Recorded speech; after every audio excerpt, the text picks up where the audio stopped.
Welcome to Steam and Soul, the podcast where heat meets heart. Stories from saunas around the world, from silent sweat to loud laughers. This is where people connect, relax, and open up. Take a breath and let's dive in. Welcome everyone to a new episode of Steam and Soul. In this episode of Steam and Soul, we take you across the Atlantic, straight into the world of American sauna culture. I sat down with Alonzo, Aufguss master and this year's winner of the US single show Aufguss competition. We talked about how sauna traditions are growing and transforming in the US, what it means to bring performance and storytelling into the heat, and how it felt to take the stage of Americans' first ever Show Aufguss Championship. And yes, we also touched on something called Speedo Friday. Curious? You should be. Tune in, turn up the steam, and enjoy the conversation with Alonso. And now let's dive in. Welcome everyone. Today we have another episode of Steam and Soul, and today I have a special guest from over the pond, the big pond. She is live here from New York, and I really warm welcome for Alonzo Solorzano. Hello Alonzo, how are you doing? Very good. I had a nice weekend of off-goosing, and I got a little bit of rest, which is a treat. So I'm in good spirits. Nice. So you're in New York right now, correct? Yeah, I'm in Brooklyn. I'm a short walk from Bathhouse. And a view of the city from the river a few blocks down, so very much in New York.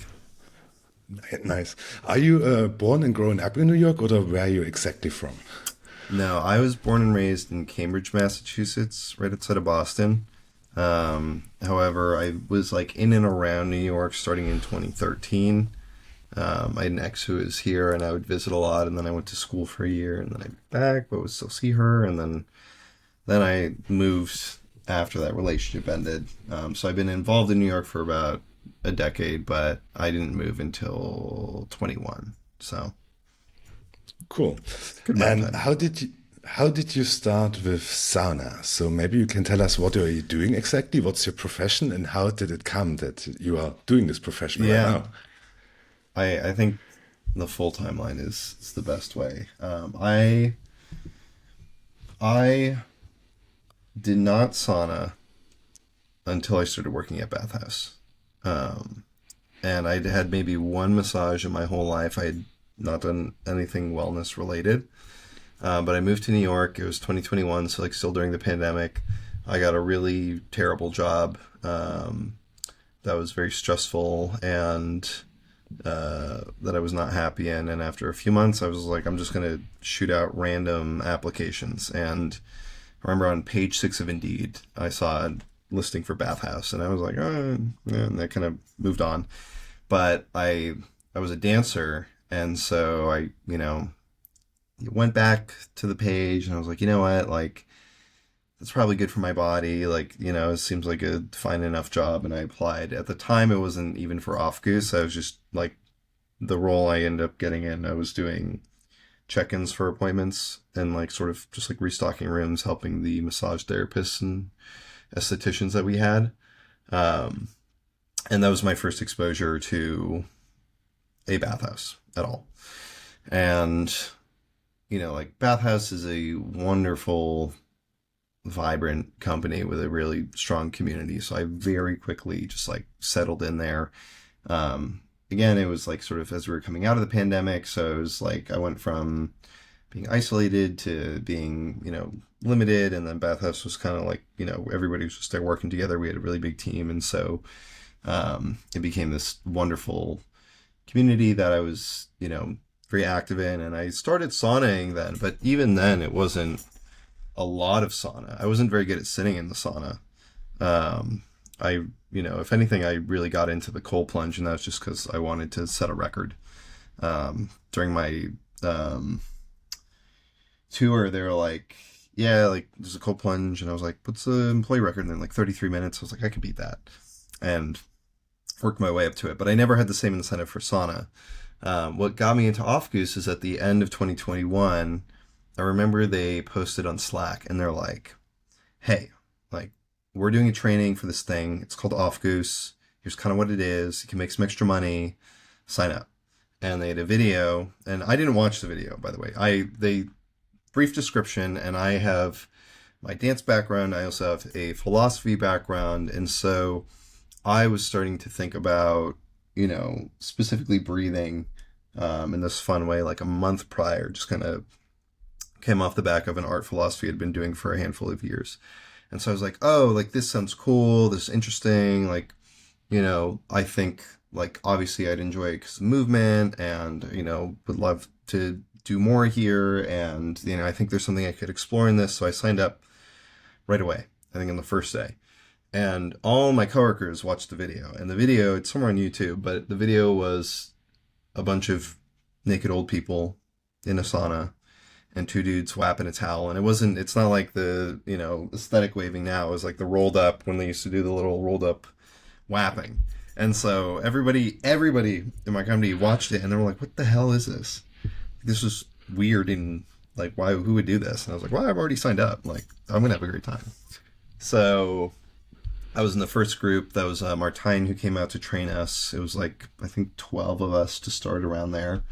And I got super into it. I would say I'm a very passionate person, and so Aufguss was an appropriate home for me. And as I was exploring, my ideas and starting to get used to movement in this new setting, I got super into it, and I ended up leaving the company after a few months in April of 22.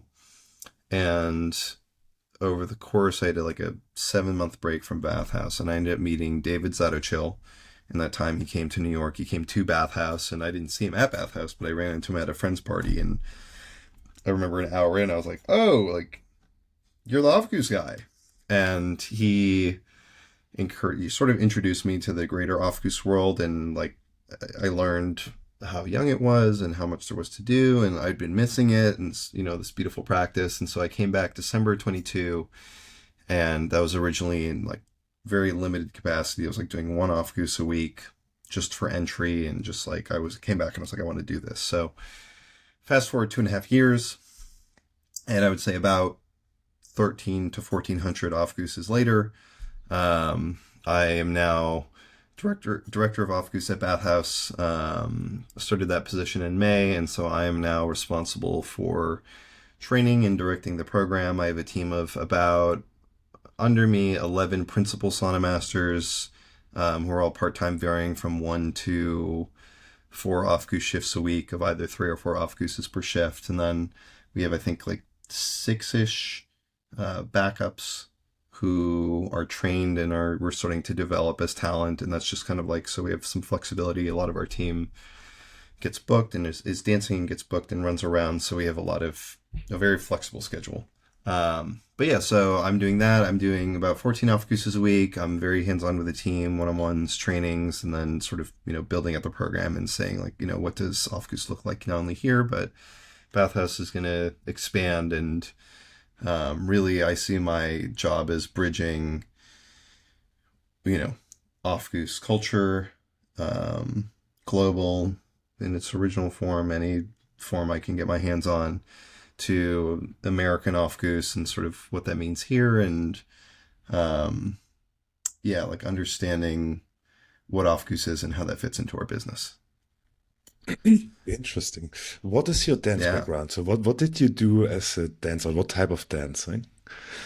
So I was in the realm of hip hop for around a decade. I started dancing in 2012. I was a sophomore in high school. Originally in like choreography, like street style choreography, but I got into dancing like right before it became very accessible via social media.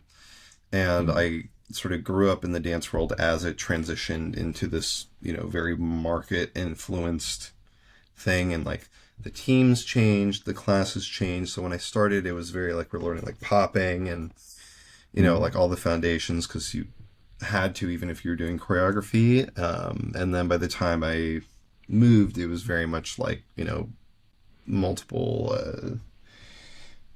dance generations of sort of those worlds growing apart. So it was very much like doing choreography, exposed to Hip Hop Foundation. After 5 years, I kind of split from the choreography world and sort of quit performing and went into this very interesting experimental freestyle thing that I was kind of doing on my own and discovered on my own. A lot of that thought was a foundation for, the stuff that I explore through my Aufguss now, and that got me interested in it. And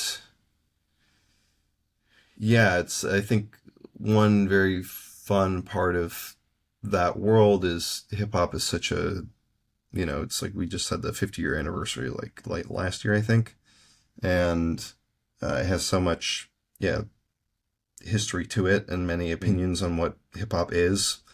And what, kind of growing up in that world and being part of that conversation was very fun. So I had this very full exposure to dance, into the realm of hip hop, what is and isn't hip hop, and all those conversations and how they translate to the crafts. And so coming into Aufguss, I was like, oh, okay, like, this is all stuff that's good to be sensitive to. And so that's how I like to understand my background. But just the freestyle stuff was just a lot of like weird movement stuff, which is beautiful and kind of very much inspires the structure of how I think about movement now. Nice. Would you say that it was helping you to have this background for the sauna? Oh, yeah.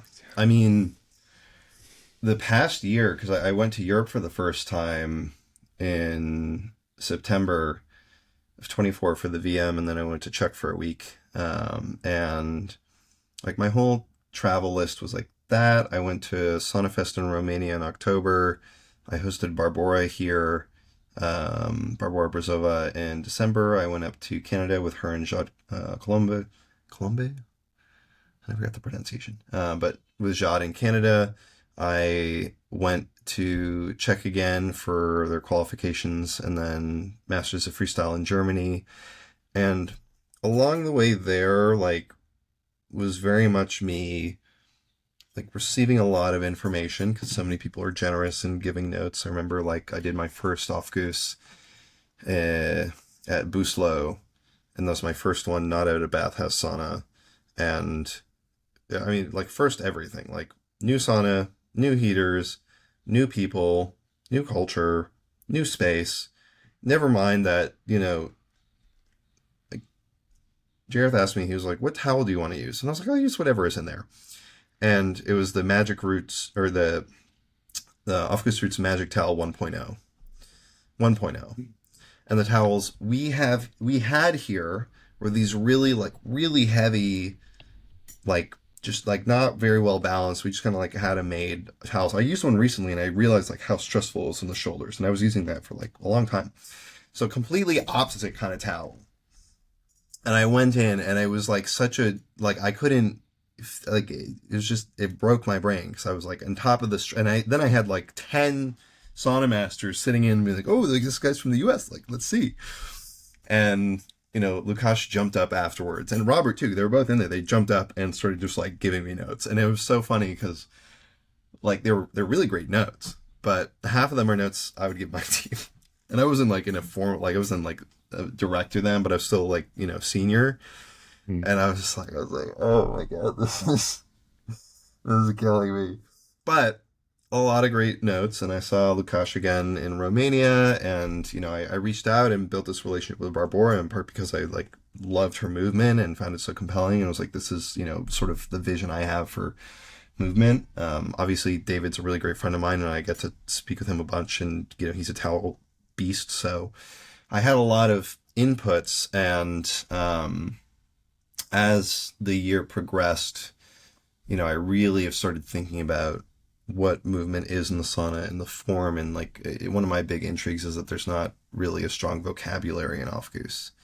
And so I've started playing with that and using that to train my team. So my dance background has been incredibly helpful. And I think, what I'm excited for really is to go back to Europe in a month and, just kind of get to demonstrate what I've been able to discover through it, and again, start to get more feedback from everyone, because there's so much to discover in Aufguss. It's so young. That's true. Interesting. That's cool.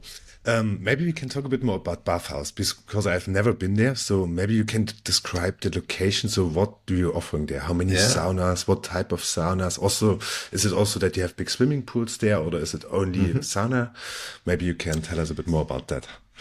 Yeah, so we are, one of our taglines is, we're a bathhouse, not a spa. We're an oasis where people can be fundamentally human, where people go to look, feel, and perform their very best. Bathhouse is very much built around the core experience of contrast therapy, of doing sauna and cold plunge. And so we have our original location, Williamsburg. We just expanded, but originally the space was a skin temperature pool, a cold plunge, a hot pool, and then 2 saunas and 1 steam room. We had a dry sauna and we had a tropical, or more humid sauna. It was like 35% versus 20% in the dry. And we started doing Aufgusses in the tropical sauna because that was the sauna that we had the space to. They didn't build it knowing about Aufguss. They learned about Aufguss after opening. So it's very much a, it's functional, but it's got a wonderful vibe. Like, Bathhouse is this beautiful, like, I don't want to say like fully modern, but more modern architecture. It's got this wonderful atmosphere and energy, and I think it translates from leadership all the way down to the staff. Like, it's a very comfortable feeling place, and I feel like has this very casual tone that a lot of spas don't. It's more pristine and like I don't know what the right word is. I don't want to say like precious, but like Bathhouse is very like, you come in and you're just like you're there, and I like it because my Aufgusses, I'm able to be casual in a certain way that I think when I've gone to Europe, like people respond to it well, but I notice it's a little less formal than what I've seen, and yeah, the space is really meant for a hybrid of like lounging and this sort of social space, but also like this very functional, like you want to sweat and you want to get cold and you want to like exhaust yourself. So now at our original location, which I'm pointing to where it is because that's 12-minute walk for me. Now that space, we have a rooftop and we have an expansion with like a big sauna with all the fun lights and a banya, which is really hot, and an even colder cold plunge. And then we have a location in the city, which is, same idea with the pools, a couple more saunas. We have an infrared sauna, we have a steam room, we have a banya, we have a dry sauna where we do our Aufgusses. And it's really that like, it's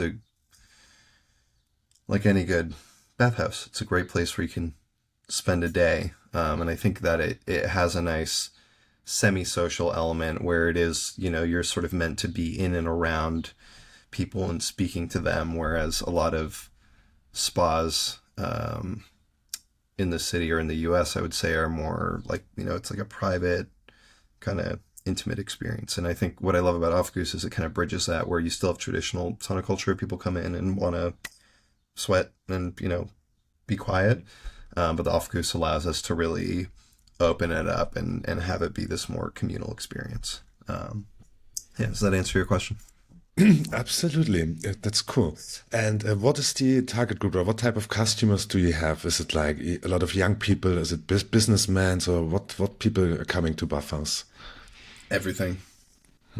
Truly. Like we, in the city and Brooklyn both have sort of different demographics, but I think that's more just a product of the neighborhoods. Like people who live in Brooklyn and people who live in the city, there's a slightly different energy here. It's, you can sit in the restaurant and you're on a, window out to the sidewalk, whereas Flatiron, we were like in a parking garage that they converted sort of like underground. But, it's, we have all ages, like just all different backgrounds. Some people are coming every single day. Some people are coming like for the first time ever to the sauna, never mind to Bathhouse. And it's this nice melting pot where, you know, like I've met so many people through my work, and it's like New York is cool because like people are doing all these crazy things, and then like I just like get to know all these people, and then like, you know, I learn that they're doing all this crazy stuff, and I'm like, oh, that's cool. And then when I take a step back, I'm like, well, I'm also kind of doing this like crazy thing too, and like that's just what it is. So yeah, it's really all over. Okay, cool. And what type of Aufguss is your offering? So is it like show or ritual? So what type of Aufguss is your offering? Yeah.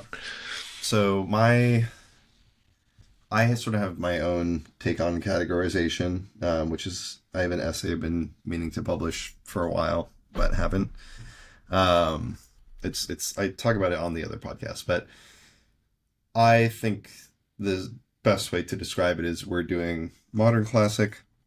Um, in the U.S., there's a very big predisposition for breathing and breath work. And not that we like train on it, but certainly we are doing more breathing and perhaps more instruction and certainly more oration during the Aufguss than the Aufgusses I've seen in Europe. Sometimes some of the times I've gone, like I'll see my colleagues doing their Aufgusses where they do their intro and then go, and then I'm in there and I'm like, yeah, you know, I my friend TJ, who is from Myrtle Beach, South Carolina, he was there as well, and it's like, you know, similar kind of vibe. I think with the US, it's a little more vocal from what I've seen, but I think it still falls under modern classic. Um, but yeah, like in the Bathhouse, we can't do smokes because of New York law. So no smoke rituals, and I've done a little bit of like, you know, infusions, but it's not something in our program. We're primarily just doing essential oils. So it's really just, you know, I think modern classic. Okay. Nice. And what is how the people are going to the sauna? What's the tradition? They are going naked or dressed, or how's the way they're going in? Are they going for 15 Yeah. minutes, like in Germany, like on point? You go in, and then at least at 15 minutes you have to be out. Or Yeah. how's it going in the US? So all bathing, you got to have a bathing suit. However, you know, like women can be topless in New York, and that extends to the bathhouse. It doesn't happen very often, but it does. But you got to have a bottom on. Sometimes people come in and don't know that, and we have to, you know, send them back to the locker room. Now for the actual culture, you know, the important thing to start with is that culture is being built, and many people are coming to the sauna for the first time and don't know what it is or how to go about it, what kind of customs are there and why, and, you know, what is healthy versus what's not and why. So you have a lot of people who know how to sauna, and they will come in, they'll close the door, they'll put on their towel, and they will sit, and they will sweat. They speak, they're doing it very quiet, and, you know, doing it all proper. You'll get people who will walk in and they'll open the door and be like, whoa, oh my God, like, that's so hot. And they'll just like react with the door open and sort of shouting into the sauna. You'll have people who will bring water bottles in and will come in with, come in with their slides. We don't allow phones in the amenity space, so if a phone gets in the sauna, it shouldn't be there anyways, and I'm quick to kick it out.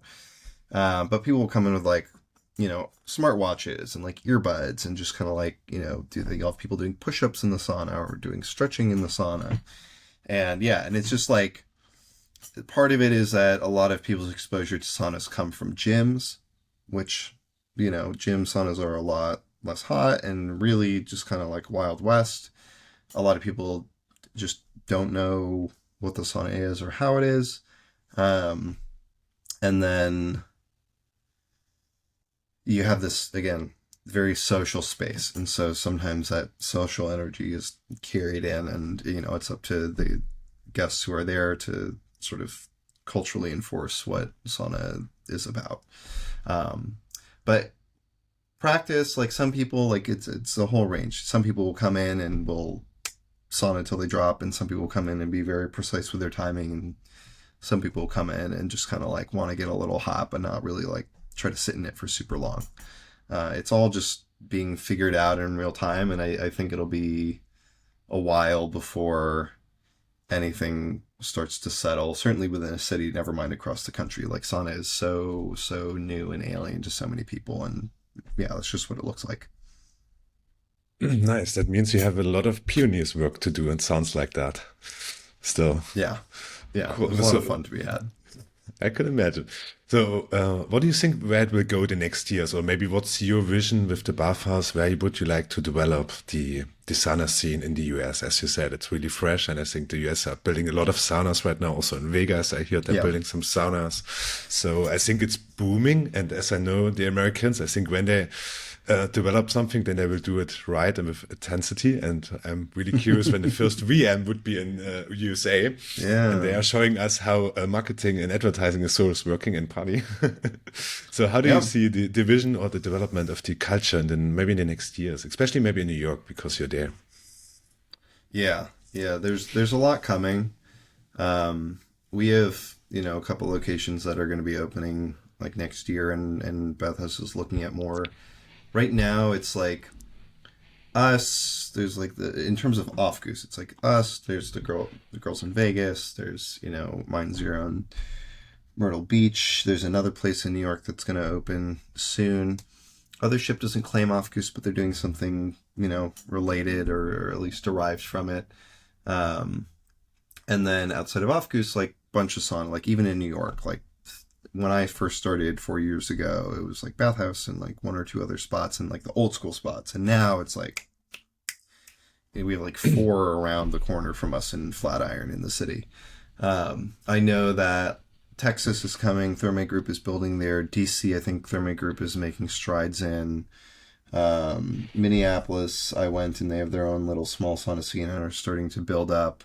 I know that they're smaller sauna communities like all over the place. I learned even one in like a secret sauna society in Massachusetts, which I had never heard about and don't know much about outside of that one hint I got. But like, it's there. But what's coming now is off the back of the sort of neuroscience, biohacking world, and just sort of like the greater focus on health and wellness coming out of the pandemic. Like, there's a big sweep coming, and in New York alone, like we're building a new location in downtown Brooklyn, and I know that that's going to be a bigger sauna than the one that we have now. So I'm, I think it's going to grow very quickly. It will be a bit, depending on what cities go and where, but I think that more and more as places open, it's going to pop there rather than the slow build that we've had since we started, Bathhouse started in 2019 when it was very much, early in the game. And Aufguss,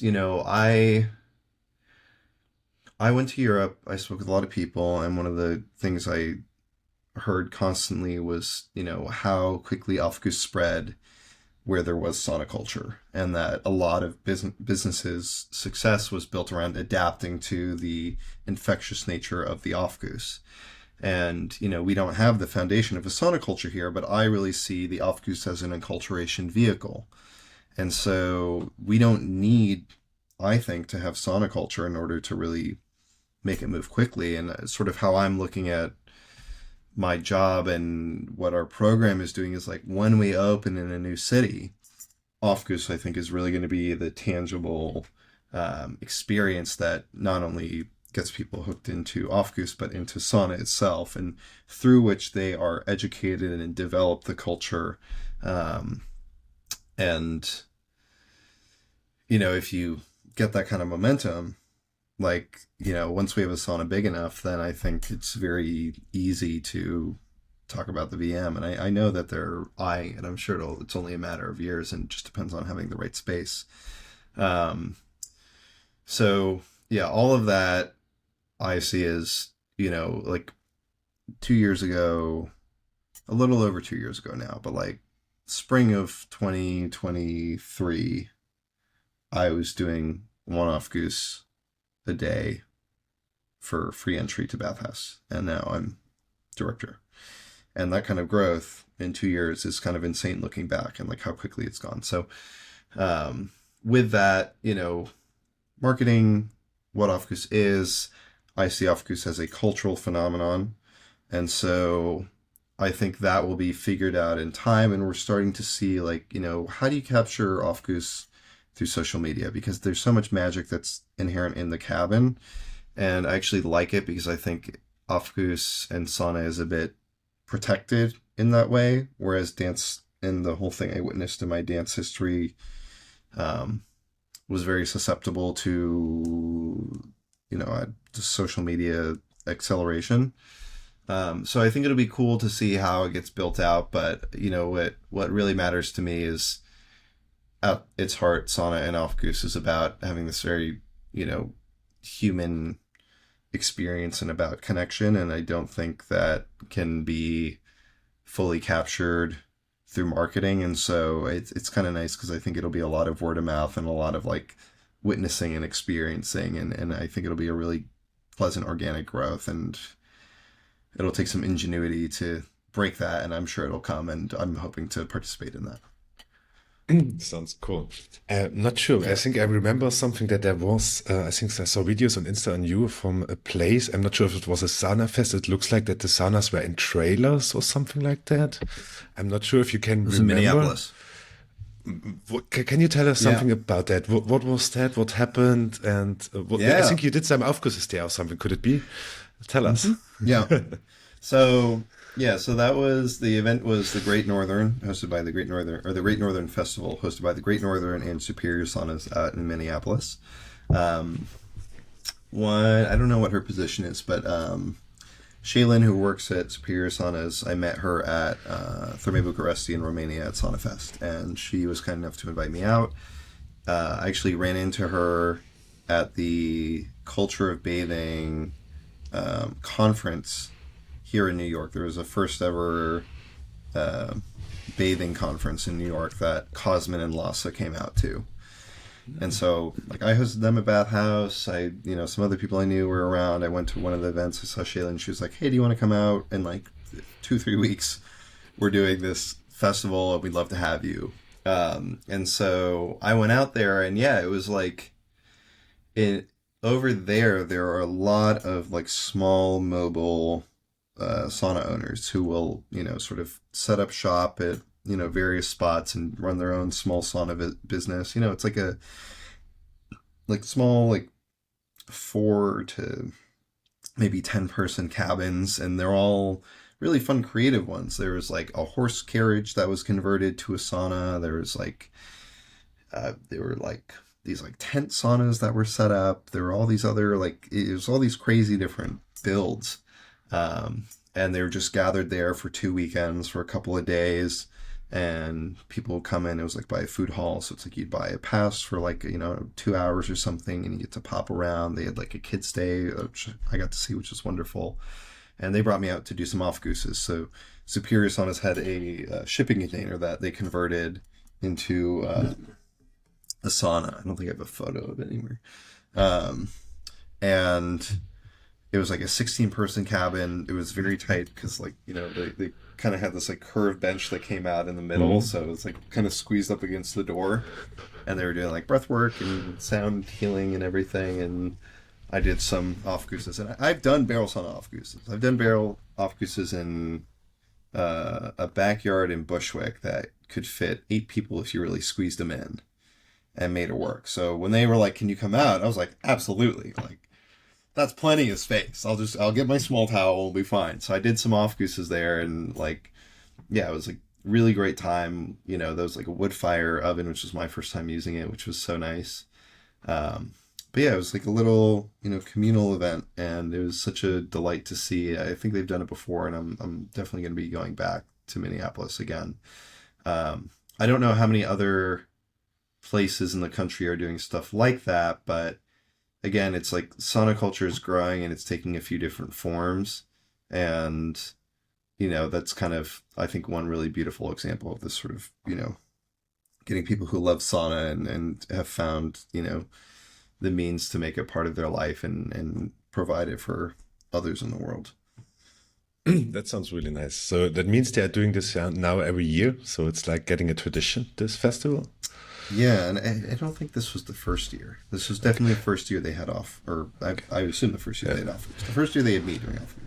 Yeah. And it wasn't just me. They had two other guys. One who's been practicing there, and another who came from Chicago. And yeah, it was like, I think it's interesting as well to see the different types of aufguss that people have learned and been trained in, and how those are now translating. Because the world of aufguss I'm in is not the only portion of the aufguss world. Cool. Yeah, maybe you can share the link later with me, then I could put it in the notes, the site from the Sauna Fest, maybe from Minneapolis, but we can do this afterwards. But sounds really cool. I'm also curious Remind me after, yeah. I will. Cool. And then maybe I think also a highlight was this year that you had the first time the USA national competition, right? Yes. And it was in Bathhouse, correct? Yes. That's right. Nice. So maybe you can tell us, how did it happen? As maybe you know, how does it start? So I ask my question always, how or what should the country do to get on the VM? So what is necessary? So I don't know if you know it. Nice. Yeah. Really nice. Yeah. So I know some of it. I wasn't in the conversations, but I was getting updates on all of them. So I know that, we were the second place, I believe, to start doing aufguss. The girls in Vegas, I think, were the first, maybe a year before us. So when we were first trained and Martin came out, it was kind of like, like every country, it's like, you got to start doing aufgusses, and you got to get enough people doing aufgusses to do this event. We expanded our team twice at Williamsburg, and then when Flatiron opened in the city, which was the beginning of last year, 24, that's when we kind of had like a proper footprint. And so I think going into the VM this year, there were already conversations. There were conversations the year before about like, okay, we can do the first event. It'll be small, but the first event is usually small, and then it really grows from there. And it required having a sauna. So I know that the VM organization came out and like toured our sauna as well as a couple other saunas. And then host is decided, based on which spaces best fit and who's ready to, sort of take on the task.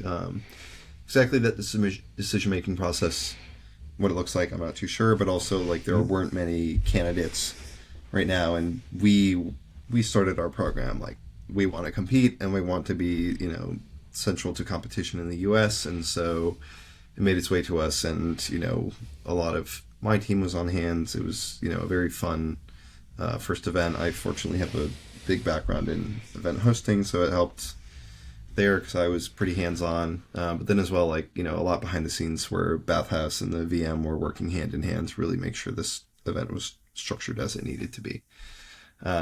So for new countries, it's really, from what I understand, it's, you got to start doing aufguss, and you need enough people to justify having a competition. And as soon as you have enough people to justify that, then like logistically, can you satisfy what the VM needs to get out there? And as long as there's enough momentum, it'll come together. And that's, what happened here. And yeah, the event itself was fantastic. It was 2 days. We had 10 sets, 8 solos, 2 teams. We had a couple exhibition. We had our second sauna where we were doing regular modern classic aufgusses throughout the day. We had a sign-up sheet, so we could have guest sauna masters participating. There's some sauna masters who were visiting from other cities who, weren't competing but just wanted to come out for the event. And we had a lot of guests who were very, very hungry for aufguss. So is there a specific question you want to gear this towards? Because I feel like I could go a couple different ways. and Oh, talking good. about the Oh, event. good. Maybe before we step into this year competition, only one question from the last year, because you told it before, you were at the VM last year. How did the Yeah. qualification happen?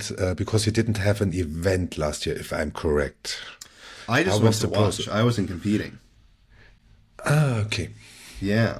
No, I was literally like, I remember David last summer. He was like, dude, like, you got to go to the VM. And I was like, yeah, I should. And, I thought about it and I was like, yeah, you know what? Like, I think it has to happen. Okay. I went to Bathhouse. They supported me. I went out for the whole week and I saw like 30 theater off gooses. I did like maybe 7 off gooses on my own in the small sauna, the kilo sauna, and saw a bunch. I did like Pierce for the first time. So that was just very much like looking beyond Bathhouse for the first time. Okay, gotcha. Then it was my mistake. Then I switched the Aufgusses you did in the small one with the Aufguss show. Okay, Yeah, yeah, cool. yeah. But Yeah. then Oh, no, yeah, no. let's Yeah, dive deep I was a into baby. yeah. Let's dive deep in a bit more into this one, because you won the single competition that we can share. So congrats on that. And now Thank I'm you. curious. I'm curious. What did you do? What was your show about? What was the intention? Yeah, Why you choose the story? And maybe you can guide us through your Aufguss. What was yeah. happening? So I got a lot of great feedback again at the VM. Everyone was like, you should do something to really represent the US and its culture. And I came home and I thought about it, and which many people might know me for. I like to wear my cowboy hat when I go to Europe. Just I wear it here too, but it's just it's a very dear accessory to me. I got it out visiting a really good friend of mine in Arizona a handful of years ago, and just the vibe's right. So, and I have an affinity for some of the country culture in the US. And so when I was thinking about what to do, I was like, you know what, like I have my country music bangers, like I have this cowboy hat, like this is kind of sort of how I'm understood and something I very much lean into. So I was like, let me do some sort of country set.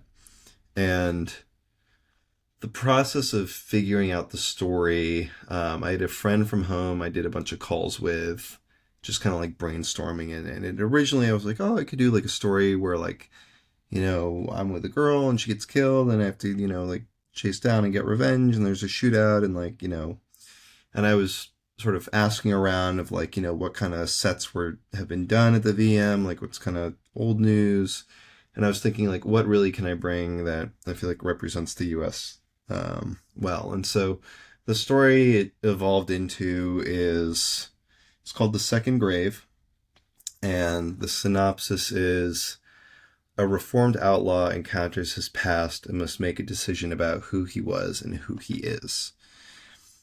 Effectively, I can just like walk through the story beats, especially because they're lightly being revised for Italy. But I enter, I'm a cantina owner. I kind of have this fun like cantina jamboree intro scene. I sit down for a game of blackjack and I recognize someone from across the table. I have a flashback, Wild West days. Me with my buddy Billy and my girl Flo, we were a gang, we were doing jobs. We get run out of town. One fateful night, Billy betrays Flo and I. He kills her. He attempts to kill me. I miraculously survive, and I decide to turn my life around in honor of Flo and her memory. And the flashback, I'm back at the cantina that I built in her honor, and he's sitting there for the first time since, and I'm like, I have this moment where I'm like, oh, he killed her and he tried to kill me, and then I'm like, well, actually, like, he should have been able to kill me because he was the marksman. So he left me alive, but why? And then I'm like, decision. I'm like, well, like he's here and like he deserves it. And so we have a shootout. I kill him. His last breaths are him being like, yeah, like this is what I wanted. Like you were my partner in crime and she was making you soft and I hated her. And like, I wanted you to come and hunt me and you didn't, so I came here and you gave me what I wanted, like, welcome back. And then I have this closing eulogy where I'm like, oh, like, in killing him, I've killed her memory. In killing her memory, I've killed myself and this life I built. And now I have to go back on a run because I killed a man in cold blood. And like, what I wanted to go for was very much this cowboy tragedy. And I've been sort of going back and forth because a lot of the jury members were saying, like, you don't want to really end on like a sour, depressing note because sauna is uplifting. But my original goal with going with this cowboy story was I want to represent this sort of, part of American culture and lore properly. And, like, all of the music that I love is like, it's so tragic and, it's a romantic tragedy. And I've kind of landed on, in preparation for Italy, that I want to keep the story of like, this like, romantic tragedy of sort of, accepting one's fate and owning up to their decisions and the consequences of that. And so it's a really great story. I really love it. I did a lot of like poetry. I had like 50 lines of dialogue or monologuing in my set that I was like saying while I was waving, which was like a lot. I don't think I'm going to try to recreate that for Italy just because it's very demanding. But I kind of went all out in this, like, I want to really do it right and do it proper. And fortunately, the risks I took paid off because I do think it was risky. But my set was structured really around the dialogue and telling the story. And I think it was, a good take on Theater Aufguss from what I'd seen. And now as I'm looking to Italy, it's like, okay, how do I tighten it up? How do I give myself more waving time, really focus on moving air? I'm going to be in such a bigger cabin and there's going to be so many new things that like really I have to focus on making it simpler for myself. But yeah, with that, I took first place. I think I think the risks I took were in part responsible for it. I feel like the story really delivered, and I feel like I did a pretty good Aufguss, all things considered, on top of that. So I was very happy with it and got a lot of great feedback. Yeah, well, yeah. I mean, you won. I did win. Yeah, exactly. This sounds really cool. I'm happy to see it, hopefully, at the VM. What type of music or what artist did you choose? So I did a lot of like cinematic cowboy music. So I did like one day I did like 12 hours of music research, and what I ended up landing on was like I have a song from like Django and a song from Westworld, and I have some spaghetti westerns. I found this one band. It's like a bluegrass death metal band called Appalachian Anarchy. I have some ragtime. It's like a whole medley of stuff. And I went really for more like, let's do like a cinematic kind of experience and cut my music accordingly. Cool. And which type of oils did you use to underline the story or to highlight the story? I was so proud of my oils. I didn't get like specific feedback. I think I got like third in the oil ranking, and I was like, oh. But my first set is Cantina Jamboree. So my oils are, let's see if I can remember off the top of my head because I haven't actually thought about it in a while. My oils are, I did Cedar, Virginia, and Benzoin blend, which kind of gave a very whiskey kind of scent. And then I cut it with a half dose of cardamom and I think like a 2/3 dose of petite grain orange. So you get a little bit of that spice and a little bit of the sharp. It was beautiful. My second one, the setting was the flashback. So these were more on the setting than the emotion exactly, but I still tried to emphasize enough of the emotion so you get some like exciting elements in that with the spice and the citrus in the first round for the jamboree, which is kind of like a party scene. The second one is the flashback, so this kind of like, again, romantic, sweet memory. So I did sandalwood cut with a little bit of patchouli and or maybe a full dose of Roman chamomile. And so you get this like nice, like earthy, but still sweet, like scent. Again, like if you're on the prairie. I kind of used chamomile as the theme representing flow throughout the Aufguss, so I wanted that there. Third round for the shootout, I did black pepper, cyan wood, elemi, and juniper tar. And I layered them so that you get the initial pop of the black pepper, then you get the cyan wood with its sort of sharp. I always say cyan wood is like a citrusy wood. It has this very sharp set to it. I like doing it with petite grain orange. So you get that kind of cutting in, then the elemi kind of gives you this like grounded breath, and then just enough juniper tar for the smoke, but not enough to get the barbecue. And so you get this wonderful layering over the course of that snowball. And then I close with my final eulogy, an infusion of sage and chamomile, dried sage and dried chamomile. And that's again to sort of allude back to flow and sort of, sage to represent like, this is the end of, like I killed myself effectively is the message. So yeah, I was so proud of my oils. I spent so much time testing. Sounds really nice. Really interesting combinations. I'm especially curious about the third round, what you was telling. That sounds really interesting. With the pepper and the mix with the layers. So I'm cool. I'm excited to smell it. I got to play with like doing a proper like compound and like letting them sit together, which I have to start experimenting now because I've been running out of time. But yeah, like we don't really do a lot of like compounds, so for me it was more just like doing that layering, and I spent I spent like 8 hours in the sauna, I think, just like I'd do a round and then I'd reset and I'd do a round and I'd like adjust the dosage and the placement of the snowball. Yeah, it was cool. It was cool to do that for the first time. Nice.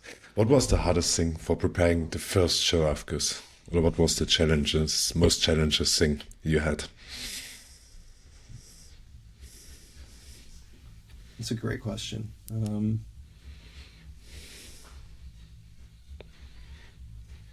So, in the lead up to the competition, I remember like a week and we initially got our new sauna. It opened in January, and we had Camsys, which is like a lighting software like nobody in Europe uses it, and we switched to DMX, I think in May. And we had maybe like a month before the competition. And that's when I was like transitioning into my new role and we were doing hiring. There was like a lot going on. It wasn't until a week and a half before that I realized that nobody at Bathhouse like really knew how to work the DMX. And I needed to do my lighting. And I ended up spending like most of the week to week and a half leading up to it, up to like 4 a.m. like every single night, because we're open from 9 a.m. to midnight. So there's very little time to really work. And I took a little time during hours, but like for the most part, it was like up late so I could sit and focus. And I remember talking to David like a day or two before. I was like, yeah, my lighting's almost done. He was like, well, don't spend too much time on it because there's a lot that you want to focus on, and you're only going to get a few points for your lighting compared to everything else you could put the time into. And it was good feedback, but I was like, I need to do this. And I think the trickiest thing to recognize, and luckily it all came together at the end, which I had faith it would, but really like having enough of an understanding of what story I wanted to tell for it to all make sense. And it took a long time for that to come together. It was like so many brainstorming and sessions, like so much of like getting music and chopping it together, like so many small edits. I didn't even choreograph my movement. I didn't have time. I blocked it and like kind of ran through it like once or twice and mostly in my head, but like I didn't even have choreography. Like I didn't get to test it with my choreography, do any dress rehearsals. And I think for competing, for performing as well, but certainly for competing, like going in with a really concrete idea of like, this is how it's going to go. This is what could go wrong. And this is how it should feel. And how all of the production elements, blend, like lead into that. I'm sure like, when I see like David, or especially when I see Robert, doing his sets. Like, I'm sure, one, there's so much work going into it, but two, he also has so much experience that, like, he's figured a lot of that out. And I think for the first year, like, coming out of it, I was like, oh my God, there's like so much going on. And I knew that I wanted to start preparing in December. I didn't really have the time or energy to like do all I wanted to. But for first time competing, it's like, you got to understand just like, one, what Aufguss is and what you're doing in the cabin. Two, like, what telling a story in there means and like how to be effective with it / what works, which is why I'm grateful I went to see so many theater Aufgusses. Like, it's so much exposure. I had a really good idea. And then three, it's like really understanding how it all comes together and affording yourself the time to let it come together. Anybody who's done performance stuff knows that it really comes in like that. But, doing theater Aufguss, like I walked out of there. People thought I was stressed going in because I was trying to meet the 15-minute time limit of getting everything set up. And I was like really trying to be strict. So I was like running around like very frantic.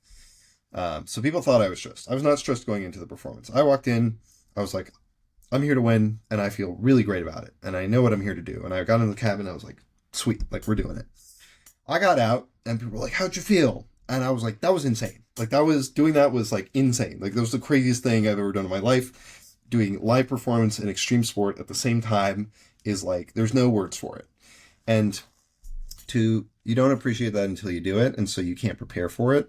But what you can prepare for is having a really good understanding of what your production is and allowing yourself enough time to do it. And so thankfully I had the time to do all the lighting, but like for me, that lighting was how I was like, this is how I actually understand what this is meant to be. Like, this, without doing this, I can't visualize it, even if I can't run it.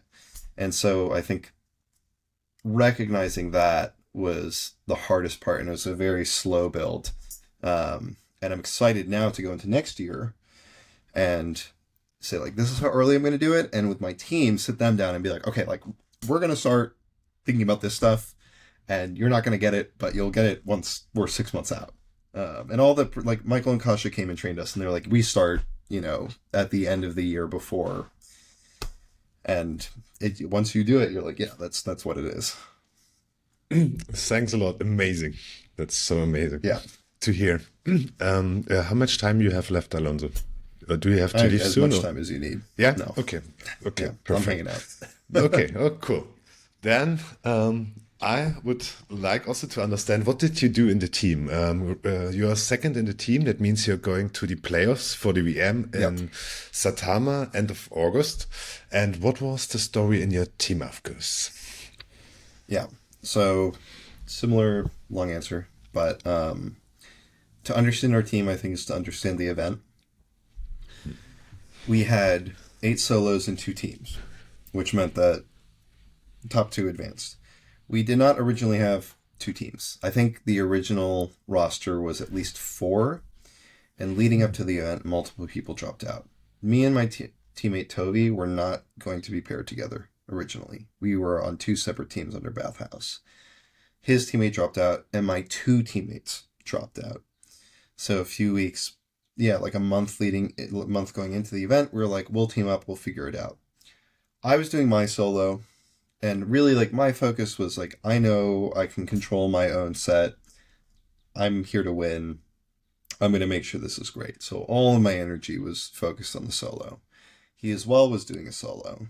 And, because we had started prep for that earlier, we were both very invested in those. So we were trying to make time for our team, but it just like wasn't coming around because like I was transitioning the new role. He, Aufgussing as a part-time job for him, so he's doing other stuff, and we're both doing competition prep. And as the event approached, I more and more was like, okay,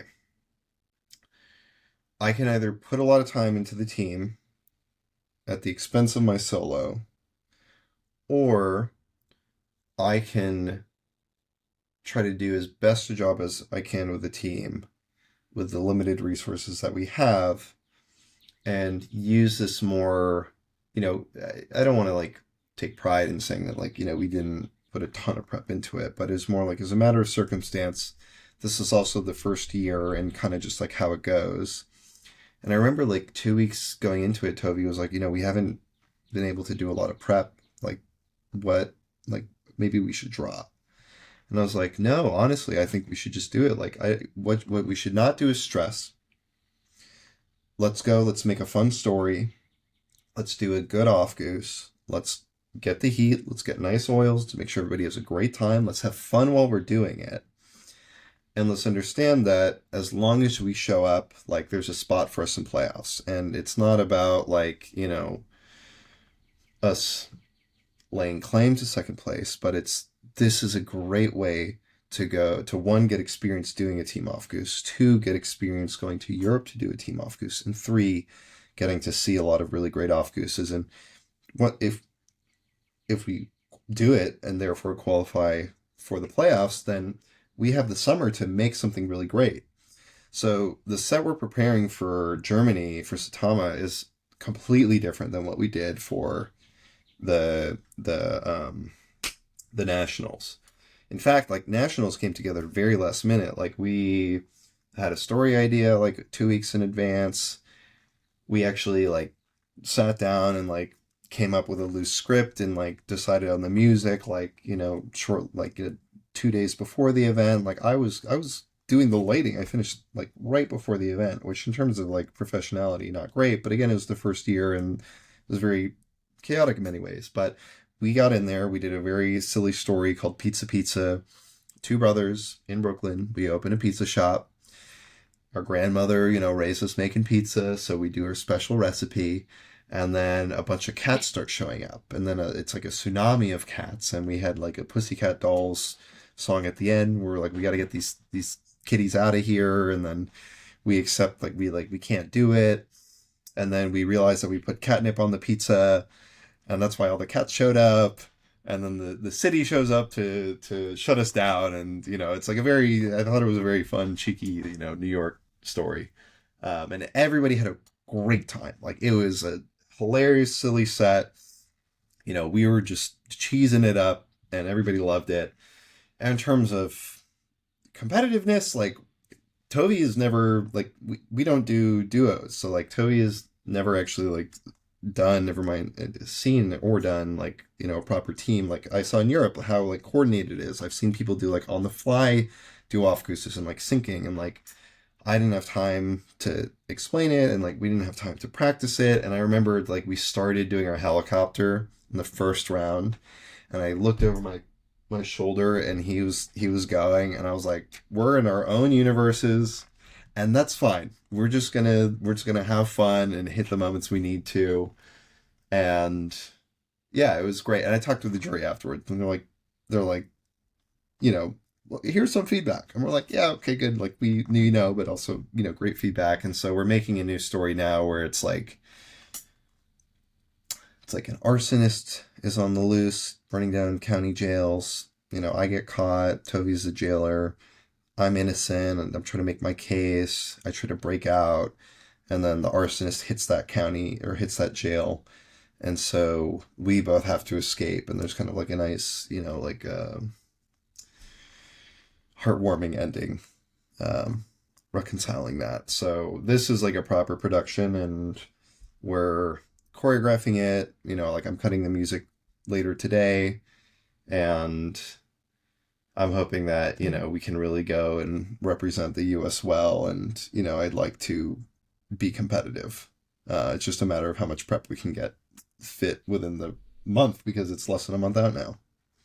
It's true. But respect, first of all, to deliver a nice show, of course. I think it's not easy in 3 weeks preparation. So respect for doing that as well. Because it's not easy, especially team, as you said, especially choreography, and you're not on your own, so you have to also take care about the other. And I could imagine. And also then good luck for the preparation at the playoffs. I think I will be there. So I also get asked if I can step in for someone in the team. I'm not sure if it's allowed because I never participate in such a competition, but I'm still thinking to join him. Then I have also 3 weeks to train something what I'm not doing, knowing now. So good that there are also other guys that have experience with that. So maybe I come back to you if I need some hint or some tips from you.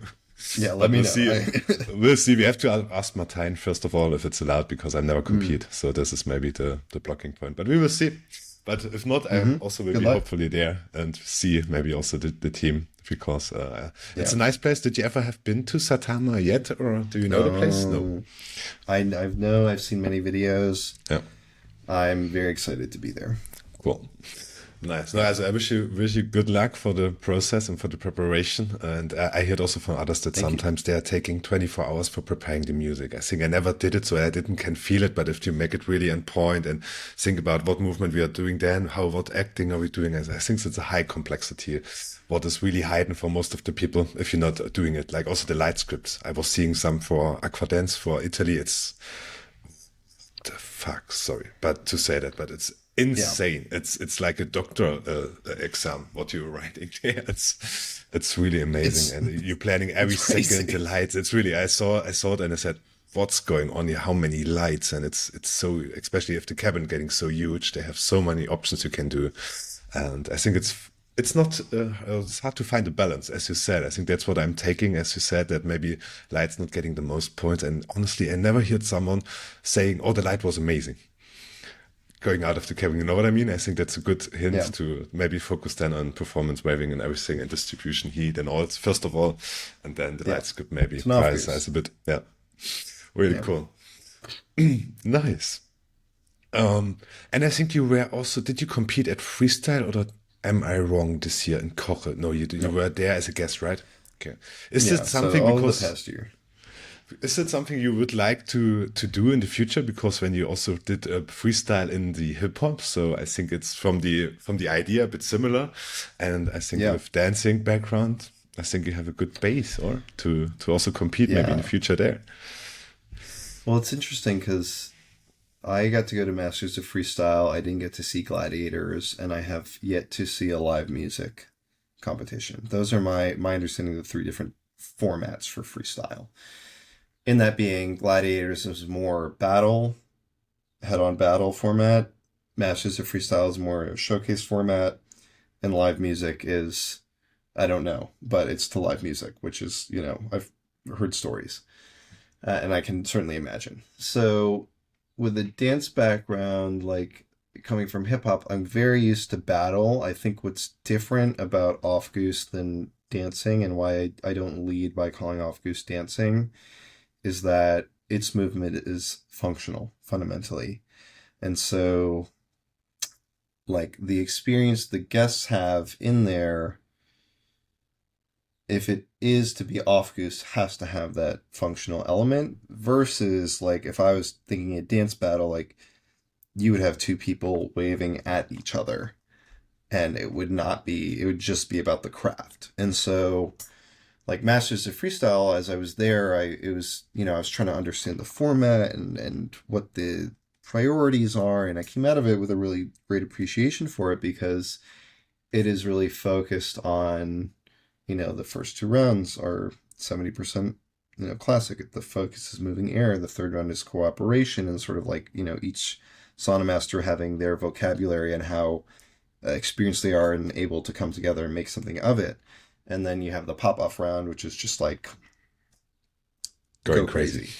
crazy. Yeah. And so, I had a lot of conversations then. Like I remember talking to Anders a good band. I was like talking like David and Barbara and Hendrik about, and Jod about, the format and how I would structure a freestyle event. So I'm really interested because it's, I think competition is important and I think competition is incredibly valuable and you get so much out of it and does so much for the culture and really, I think respecting and appreciating and honoring the craft is imperative in any, like for me, craft is like super, super important in any cultural practice or cultural scene. And so I love to participate. I do think that how I'd approach it is quite different than, not quite different, but fairly different than how I would approach a dance event. And I'm curious to see as Off Goose grows how freestyle is, explored to say, okay, like, to what extent are we emphasizing Aufguss versus to what extent are we emphasizing like just like pure craft? And I think that's sort of the conversation between MOF and gladiators. But I'm training for it. There's a lot to train, but like I have ambitions. Cool. Nice. Yeah. Yeah, maybe we're coming closely to the end. We are more than an hour now on track. And what I really like to understand, because you told me a lot of times, and I see it also, is the Speedo Friday. What is the Speedo Friday? And where did it come from? Tell the community, what is it? Yeah. I mean, truly, Speedo Friday is a vibe. That's Tell it. us. How did it start? Like I started it. I was doing Aufgusses on Friday, and I was like, I want to wear a Speedo. I think what I enjoy about Aufguss in the U.S. is because it's so new. Again, it's super malleable. I can do whatever, and as long as you do a proper Aufguss and deliver it well, like there's so much freedom, and Americans are so, New Yorkers especially, are so like down for whatever. There's so much crazy stuff going on that I could walk in and be like, this is what we're doing. And so as I got more comfortable, sort of, like I do some like really intense Aufgusses. Like I have Aufgusses where I like yell at people and like going crazy. And so as I sort of grew into this role and, got very comfortable being perceived in this way, I was just like, yeah, like I want to wear a Speedo. And like a Speedo, like in Europe, they sauna nude, so like ideally you want less fabric, and like a Speedo is, in a way a statement in the US at least. Like people are very like taken aback by the desire to be less covered, and I'm like, no, this is where we want to be less covered. So like, of course. And like for when we do Aufgusses, we like go in the pools afterwards. We do cold plunging. So like we wear a bathing suit. Like I don't wear clothes because I'd be taking it off, and like laundry is a headache. So yeah, I just like started wearing my Speedos, and I was like, I want to do it on Fridays because like it's Friday night. People are coming out to Bathhouse. Like this is what it should be. And I thought it'd be fun and fun meme, and slowly and surely like people are wearing Speedos, and every once in a while people are like, oh yeah, like it's Speedo Friday, and I'm like, it's goddamn right.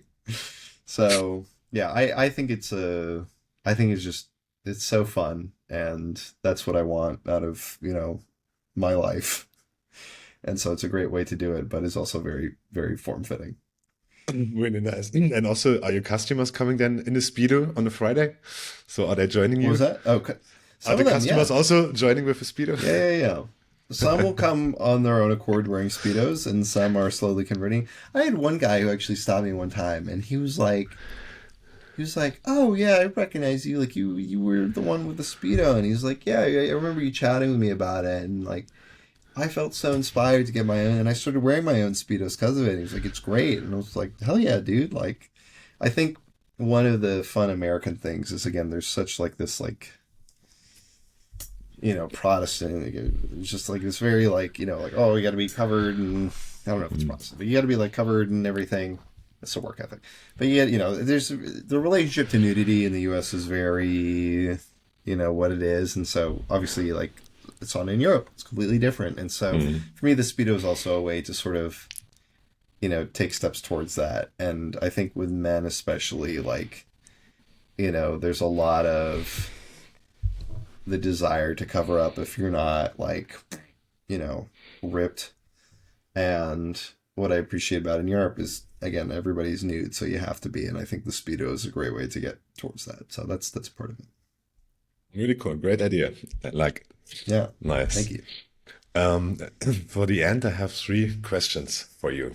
The first question is, what do you want to achieve in the near future, maybe next 3 years? Is there anything you have in mind you would like to share, or a plan, or is there anything you are going for? Then share us.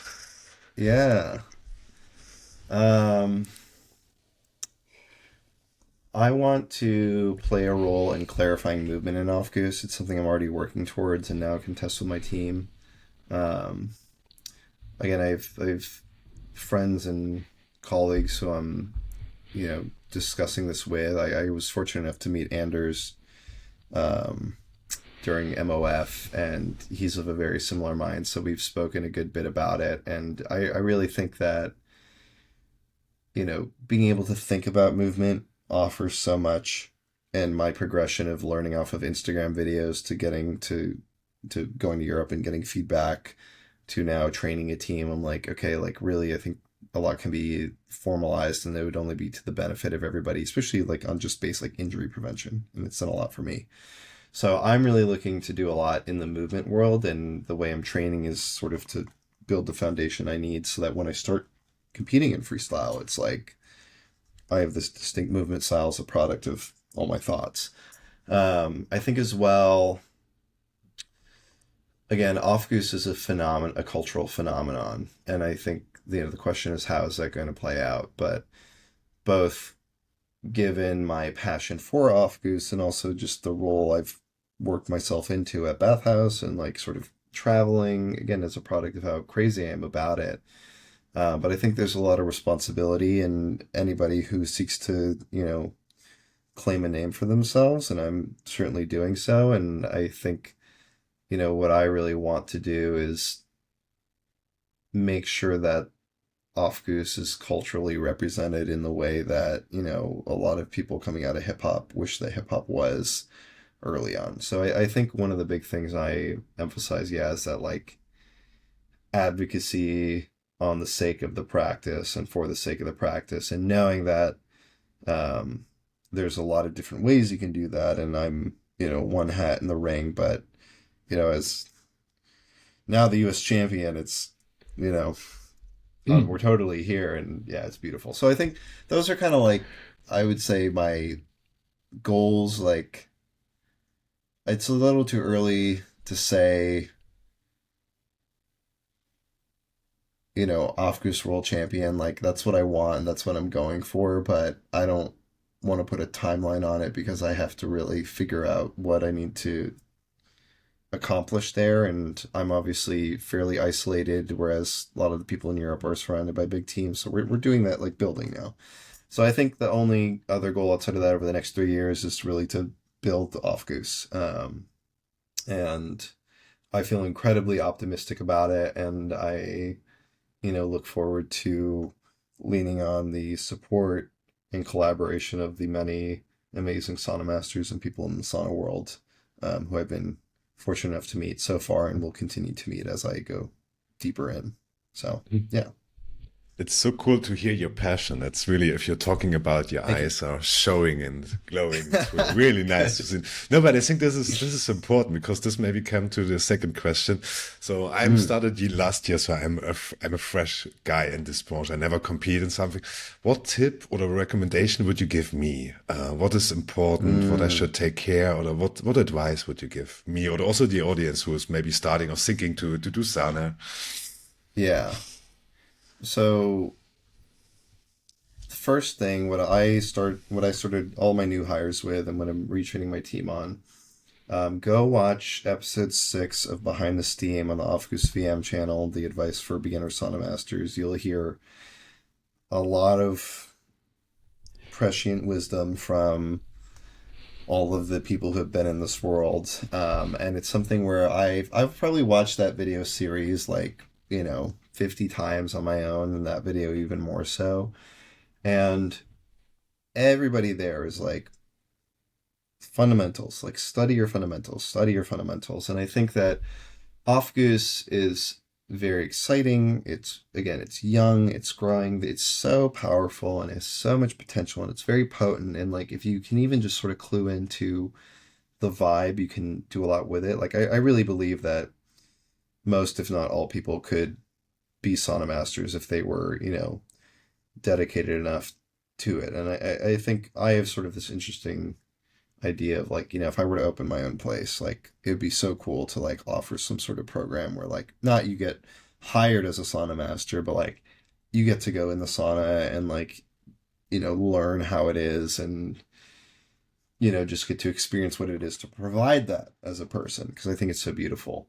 But when it comes to training and it comes to pursuing it, either as a hobby, as a competitor, as a profession, but in any sort of setting where people are trusting their health and safety to you, which is what it is to be a sauna master and to make Aufguss for someone.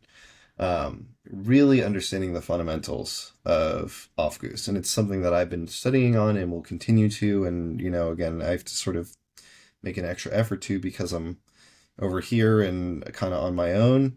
But really, like, don't do flashy movement.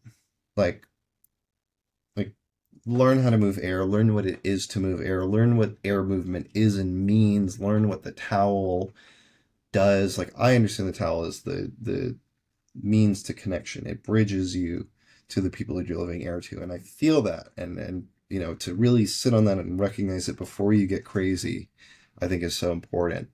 Um, all of that patience is wonderful. And I think that the more patient you can be at the beginning, as with anything, it's like your foundation is that which you build upon. And so, um, yeah, and find somebody who is willing to tell you no. Super important. And with my team, I'm like, I don't want you guys doing this. I don't want you guys doing that. Like, find somebody who will tell you no, and that's, I think, how you can really appreciate that you're in good hands. Um, so that'd be my advice. Thanks so much. I will take it. Yeah, I will follow. yeah. Nice. No, it's really cool because as you said, it's it's not so easy. As I was, Robert was telling me to start only with the classics, so I did now 9 months only 4 classics, and now I'm starting the show techniques. And what I can Yeah. say, that this advice was helping because now I understand more which positions you have, where you can make transitions and something like that. That not helps to Yeah. learn the other tricks, but it's the understanding, the base, as you said. In this case, is there. I have to learn a lot of aromas and all these other things, but this I can agree so far that the basics are really, if you know them, also the heat distribution. Some people Hmm. are really good freestylers and can use towels amazing, but they could not really distribute the heat. Yeah. And I think that's I can agree for now, and the other one I will tell you then later. But cool advice. Thanks so much. Thanks so much. Yeah, I'll give one more note just on that. Like, Sure, I think sure. what I'm working towards with my style is, like, this is movement. It's movement. And I think, I'm very interested in body movement. Like, I just posted a reel where, like, I'm demonstrating, the movements I've been building. Mm. When you can marry air movement and body movement and towel movement and make it this one very cohesive thing where you understand convection and can utilize the aesthetic movements, you know, harmonize them with the functional and being able to, work the heat and the air simultaneously, which is afforded by those transitions. Like, I really think there's a beautiful potential, and that's really where I have my eyes set. So yeah, it's like, I think if you can begin to see that in other sauna masters as well, like, that's a really good thing to start to look for and understand, which is a product of getting into it and learning from someone. But like, it's once you see it, you're like, like Aufguss is young. Mm. Aufguss is very young. Yeah, that's true. That's true. But I know what you mean. I think like Barbara, some girl, I would say she has it, the connection. I Mm-hmm. think that it makes it puts the Afghan to another level, or the performance, especially with the tile, because they are so connected, and then the transition between heat, oil, and the customer is like fluently. And that's a good one. Yeah. Good advice. Good one. Thanks a lot. Cool. Oh yeah. Then my last question to you. Think about, or maybe you took the bathhouse and you have a big screen in the bathhouse, and you can set one message that every customer, every person, every Aufguss master can read. What message would you put on the screen? Interesting.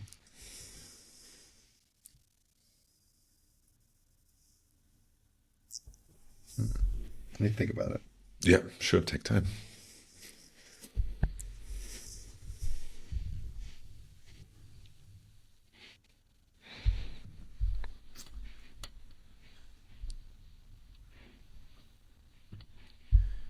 So I'll tuck my way to the answer, as I do always every time.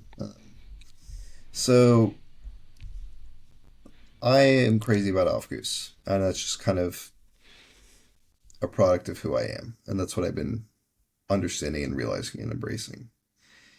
And I'm very grateful for the position I've earned. I'm very grateful for the opportunity I have in Aufguss, and I'm very grateful for all of the wonderful people who have, not only allowed me to do this practice, but who have been kind enough to share themselves with me and again place that trust in me, um, and in my sauna, and to see me grow and to have the patience to see me grow, even though they and I both didn't know what we were observing.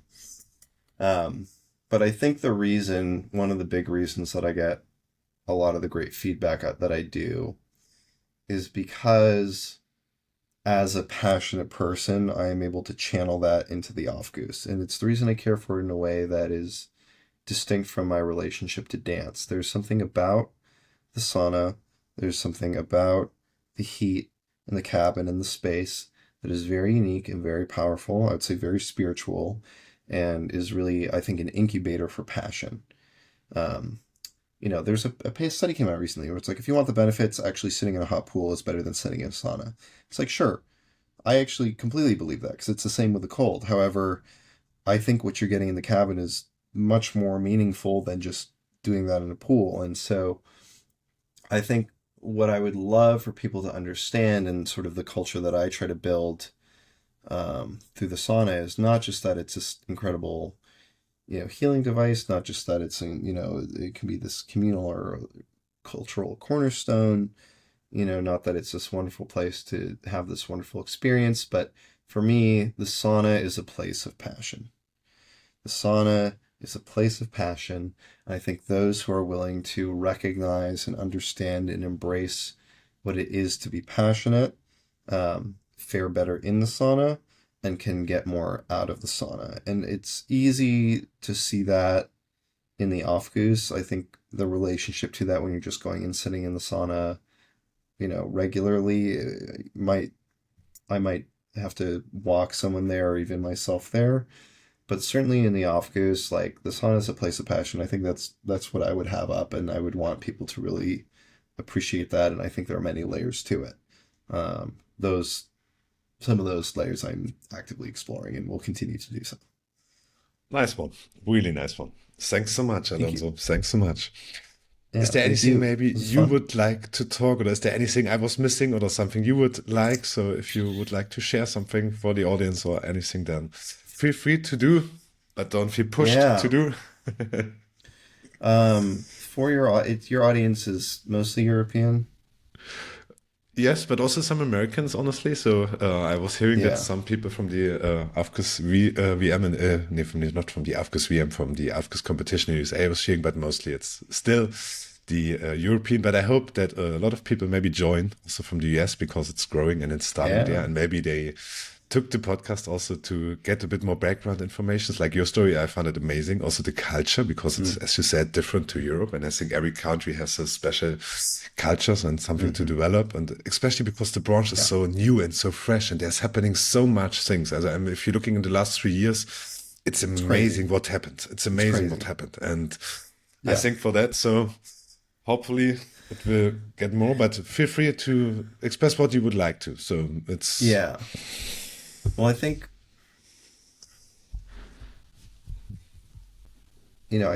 what's been very fun experiencing Off Goose and seeing Off Goose, having people here.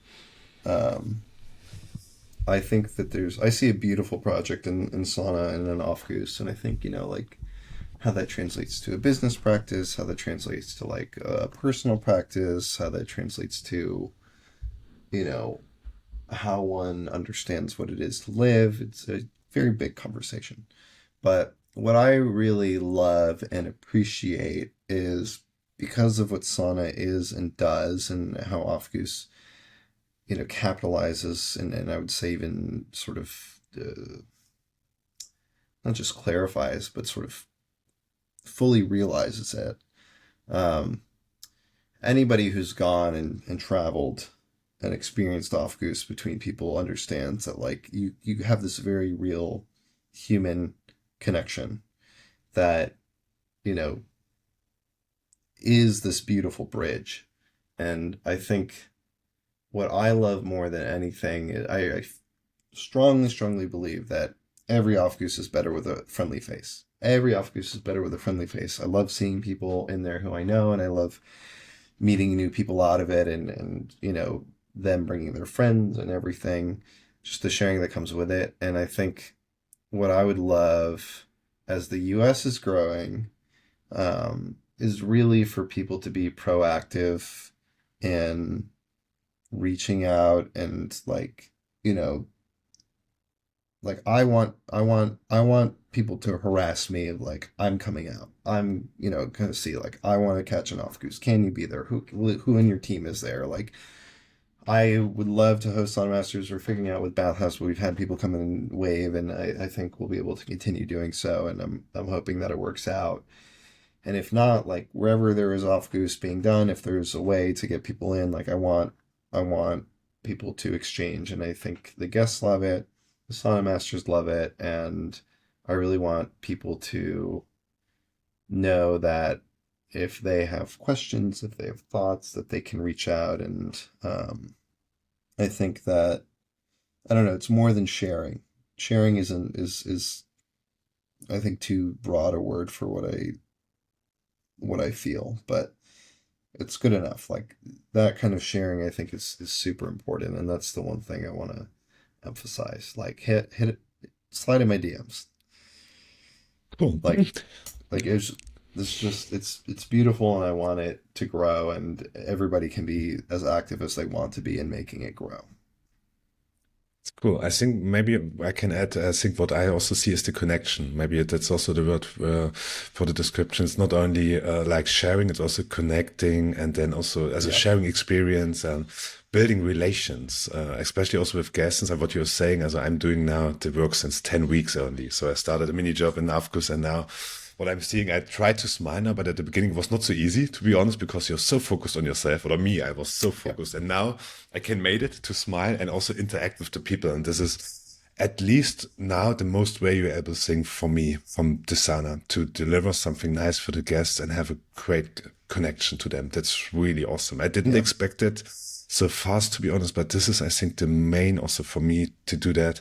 And this is so nice. If the people come out, then are happy or chilled, or if they're slightly sleeping in because you're doing some relaxation for them, and they Mm-hmm. can fall you down and trust you, or trust you, because I think this is important, as about my experience, but correct me or add something, to get the trust of the people, because you are taking care about them and Yeah. you deliver something for them, and then they have the room to feel free to don't think in anything, close their eyes. What else? I think there are different dimensions what you can do depending what you want. But this I can absolutely agree, and thanks for this to sharing. So everyone who want to go to Bathhouse to do some Aufgusses, right, Alonso? Yeah. Get some Yeah. Instagram DMs to him, and then he will maybe give you the chance to perform something nice for the guests there. But you need the passion that he also make really clear. So be a passionate Aufguss master, Yeah. and then write Alonso, and Yeah. he will be happy to join you, to Yes. invite you maybe. Love passion. Really cool, really cool. Yeah, that Sweet. was, I think, a nice. Sorry, you want to add something? Oh, that's it. I mean, if anybody wants to follow me, if you don't know, I'm pretty much everywhere. Alonso. Instagram. I have a TikTok, which is in and out of dormancy. Um, I am on Facebook, although I don't really use Facebook, and I think I have like months and months and months and months of probably friend requests backed up that I haven't gone through. So like, Instagram is the best way. And obviously you can find me at Bathhouse. I'm there a couple times during the week, and I'm usually around because I kind of live there. So yeah, it's just if you need to reach me. Really nice. I will add also the profile, the Instagram, and the TikTok in the notes, and then everyone can look them up in a small click. Really cool. Alonso, thanks Yeah, so much for the time we have and for sharing this absolutely. personal stories. And I wish you now good luck for the playoffs so far, and then also for the VM, but we will see us there. And yeah, have a great time. Yes. Take care, and then see you in Real Verona. quick. Real quick. Yeah, sure. Let me Sure. send you the Great Northern thing. I don't know if that was going to be your send off, but we could maybe redo it. But I want to do this before I forget. Sure. Boom. I sent a link. Sorry, Nice. viewers, if this was the outro. No, good. All good. Thanks so much. Then we have this also ready for our audience. Then they can look it up later. And then I wish you a great day and a nice time. And then see you soon in Verona. Really cool. Thanks, my man. Thank you very much. Very much appreciate it. See you soon. You're welcome. Yeah. So I'm on the stop. You've been listening to Steam and Soul, where the heat lingers and the stories stay with you. Until next time, stay steamy, stay soulful.